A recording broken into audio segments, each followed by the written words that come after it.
ہر آدمی کو موت کا مزہ چکھنا ہے. ہر دنیا کے اندر جتنی بھی انسان سے لے کر کے جان والی چیزیں ہیں ہر چیز کو یہ فنا ہو جانا ہے. ایک نہ ایک دن وقت مقرر ان سے دنیا چھوڑ جانا ہے. یہی تو حقیقت ایسا ہے کہ دنیا ساری مسئلے کے اندر اختلاف کر سکتی ہے. آپ کہیے گا آپ کے ماننے والے بھی اس بات کو مانیں گے. جو خدا کو نہیں مانتا ہے اس کو بھی معلوم ہے کہ ایک نہ ایک دن دنیا چھوڑ کر کے جانا ہے. جو اللہ کی عبادت کرتا ہے تو اس کا بھی کہنا یہ ہے کہ ہمیں دنیا چھوڑ کر کے جانا ہے. جو یعنی سورج کو پوجا کرتا ہے, جو چاند کے سامنے اپنی پیشانی کو جھکاتا ہے, جو زمین کو سجدہ کرتا ہے, جو یعنی دریا کے سامنے اپنی پیشانی کو جھکاتا ہے, جو چاند و سورج کا پوجا کرنے والے انسان سے اگر موت کے بارے میں آپ سوال کیجیے گا, آپ پوچھیے گا, ہر انسان کہے گا ہاں مجھے مرنا ہے, ہاں مجھے جانا ہے. اس لیے کہ یہ دنیا کے ہر انسان کو پتا ہے کوئی آج تک اس کے اندر آیا تو رہا نہیں, بلکہ وقت گزار کر کے تنہا چلا جاتا ہے.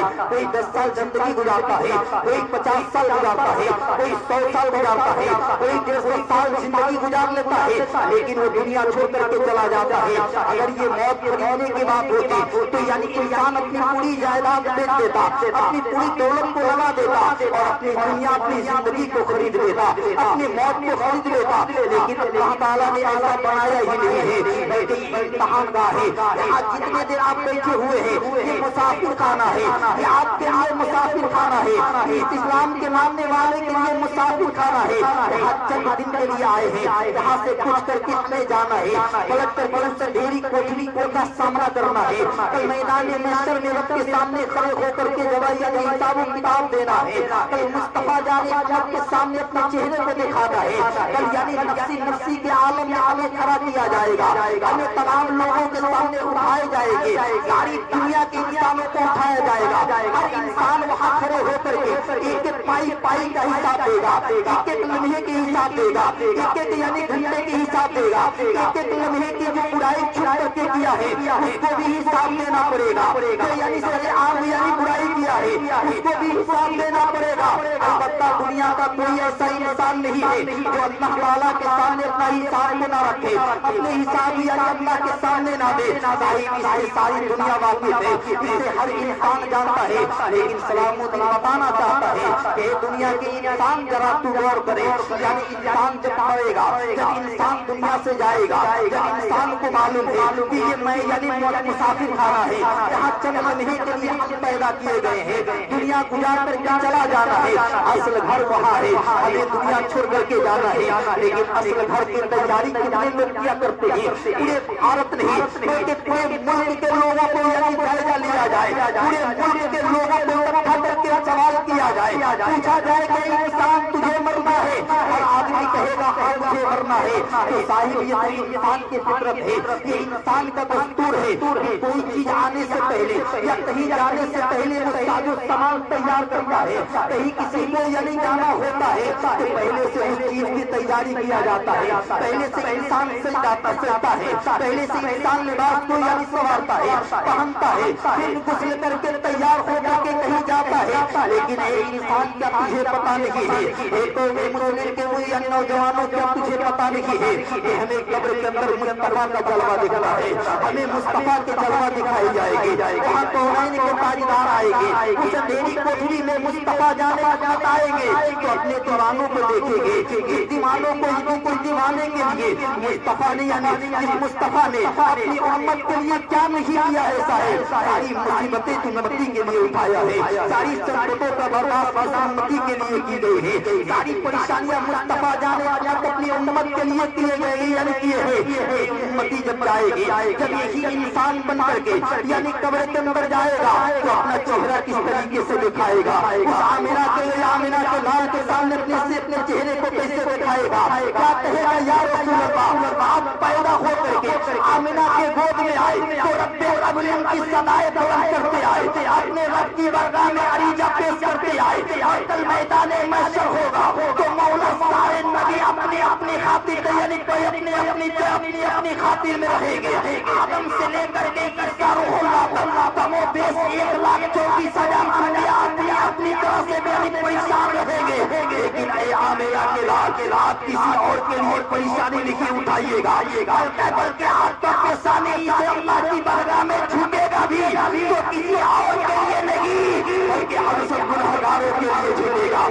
سب باقیوں کے لیے جھکے گا، ہم سب شرابیوں کے لیے جھکے گا۔ تو جب مصطفیٰ جان رحمت اپنے اللہ کے سامنے اپنے پیشانی کو جھکا کر کے ان امتی کو یاد دیا ہے، تو اس دین پہ رہ کر کے امتی کو مصطفیٰ کو دوبارہ یاد کرنا چاہیے، اپنے نبی کی سیرت پہ کتنی عمل کرنا چاہیے۔ اگر جیتی شادی سے پورے مسلمان عمل کر لے تو دنیا بھی سنور جائے گی اور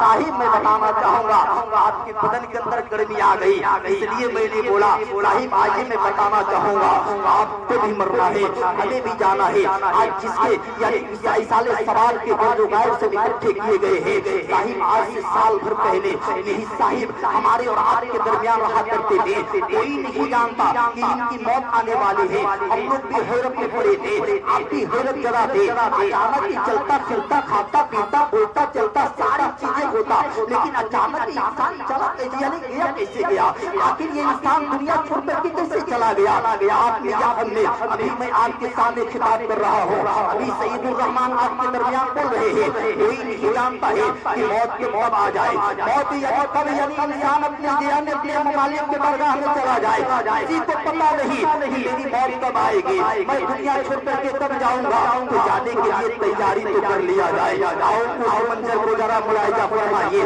جہاں ایک نئی کوٹری ہے جسے ہر آدمی کا اس کوٹری کا سامنا کرنا پڑتا ہے، اس دھیری قبر کے اندر ہمیں سلا کر کے لوگ چلے آتے ہیں۔ آپ سے پوچھنا چاہوں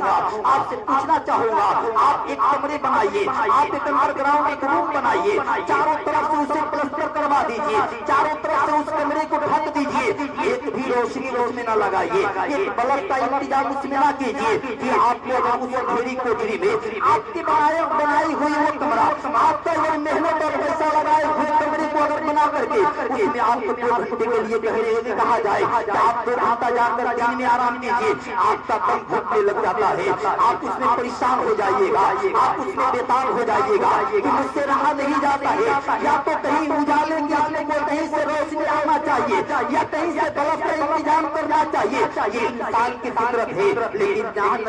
جہاں نہ روشنی ہے نہ اجالا ہے، نہ کہیں لائٹ ہے، نہ کہیں آکسیجن جانے کے ہوائیں چھوڑتے ہیں، ہم منومن قبر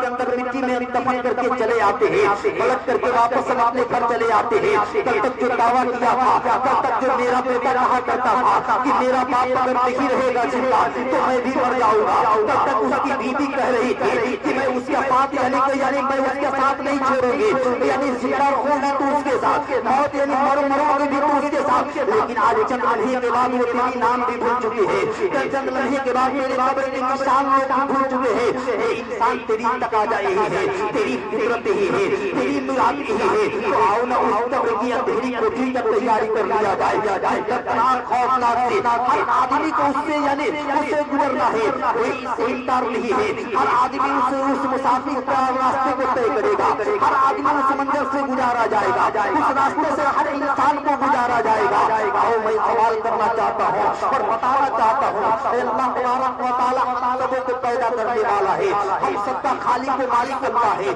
ساری دنیا کا پیدا کرنے والا خالق و محتاج اللہ ہے، ہر آدمی جانتا اور مانتا اور پہچانتا ہے، لیکن آؤ میں پوچھنا چاہتا ہوں، یہی ملک الموت ہے جن کے یعنی جن کا نام سن کر کے ہمارا یہ ہم یعنی کام جاتے ہیں، جو ہماری دھڑکنیں تیز چلنے لگتی ہے، ملک الموت کا نام سن کر کے اچھے کا یعنی پسینہ نکلنے لگتا ہے، اچھے لوگ یعنی گھبرانے لگتے ہیں۔ آؤ میں آپ سے سوال کرتا ہوں، ملک الموت سے جواب ملاحظہ فرمائیے، ہر انسان کے پاس ملک الموت آئیں گے، ہر آدمی کو روح نکالنے کے لیے، ہر انسان کی جان نکالنے کے لیے وہی فرشتہ آتا ہے، وہ فرشتہ کو شکل لے کر کے آتا ہے، اگر جو یعنی نیک انسان ہے اس کے لیے ایسا یعنی اپنا چہرہ بنا کر کے نورانی چہرہ بنا کر کے آئے گا، اس کے لیے وہی رحمت بن جائے گا۔ لیکن اگر کوئی یعنی کوئی بدکار انسان ہے، کوئی اگر انسان غلط ہے، اگر کوئی کافر یا مشرک یا بزدل انسان کے پاس وہ فرشتہ جاتا ہے، اگر وہ جاتا ہے روح نکالنے کے لیے تو اس کا چہرہ ہی اس کے لیے عذاب بن جائے گا۔